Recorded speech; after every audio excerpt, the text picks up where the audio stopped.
Welcome to movie mania. కొత్త సినిమాల రిలీజ్ల కోసం ఫ్యాన్స్ వెయిటింగ్. మరి కొత్త సినిమాల అప్డేట్స్ కోసం మూవీ మానియా వ్యూవర్స్ వెయిటింగ్. ఇంకా వెయిటింగ్ ఎందుకు? సరికొత్త అప్డేట్స్ తో మీ ముందుకు వచ్చేసింది. Let's welcome to movie mania.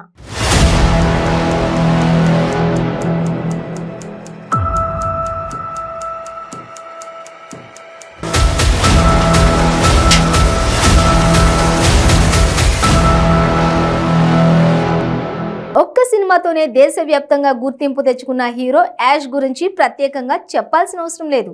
2004లో Uttarayana అనే టీవీ సీరియల్ ద్వారా కెరియర్ ప్రారంభించిన యాష్ 2007లో జంబాడా హుడీగా అనే చిత్రంతో సినీ రంగంలోకి ఎంట్రీ ఇచ్చారు. సో మళ్ళీ కలుద్దాం. Until then keep watching 95 news.